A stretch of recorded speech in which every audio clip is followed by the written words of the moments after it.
This is a story about how I started off as one of Google's most junior employees and made it to be CEO of my very own multi-million-dollar business. In 2006, I was hired as an account coordinator by one of the fastest technology companies on the planet, Google. At that time, I was very, very young and naive, and I thought that it was the greatest experience a person could ever have.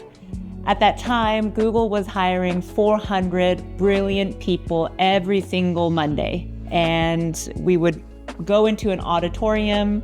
Someone from HR would have us pass our passports forward, where they would make sure we're legally allowed to work in the United States. We would pick up very expensive laptops, put them in our Swiss Army backpacks, and head to the office for a job I didn't know at that time, but would set me up for the rest of my life. The biggest mistake I made when leaving Google, it was probably, honestly, not leaving soon enough, but emotionally, I wasn't yet ready. I had kind of lost interest in the work that I was doing. There was a big reorg, and I started working in this role. I'm like, that doesn't make any sense for someone with my talent profile. I wish I had left sooner, but I didn't have the guts.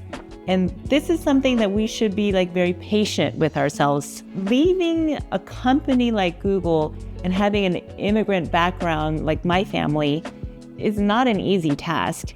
And my sister and mom, they talked about it and they said, oh, look, Sharon, we talked about this and we really think you should stay at Google forever, which was soul crushing for me. And they really couldn't understand why.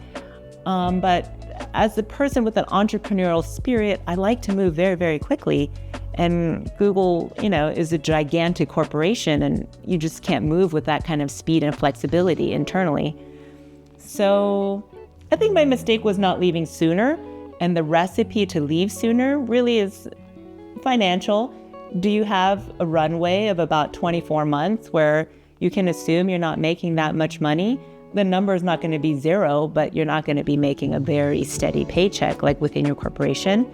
So there's that financial decision, but there's an emotional decision too. Do you have a partner or a friend network, a family member who can offer you this encouragement you're going to need? And have you emotionally made some steps to disconnect your identity from this corporation? Anyone who worked at Google will tell you that they have an incredibly rich culture. There's all these employee resource groups. I don't know if they exist anymore, but there's the women at Google or the Asian Googlers Network, et cetera, et cetera. And they create this fabric of an internal society where you have a lot of deep friendships within the corporation. It's very hard to get out of that. And so can you start to see yourself as someone outside of that picture? Yes, I'm not going to swipe my badge every day. I'm not going to get free food every day. You got to let that go in order to grasp onto a new opportunity. Some baby steps I made was getting my own cell phone separate from my Google phone, getting my own laptop, which, if you're a corporate employee for a decade, there's really no reason to go out and buy your own laptop.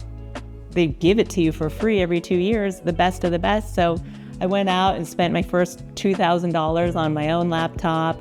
And I started having some discussions with people in the past who had left and started their own businesses.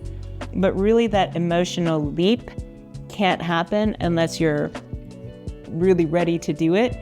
I wasn't ready. Google pushed me out the door via a layoff, but I was getting there. And so, do the work in advance. If you're hungry to leave your job or if you have been laid off, separate your identity from that corporate brand little by little, as much as you can. And then there'll come a point where you have to rip off the Band-Aid. If you've been noodling on an idea about what you could do outside of your corporate life, put in the comments below some of the things you've been thinking about.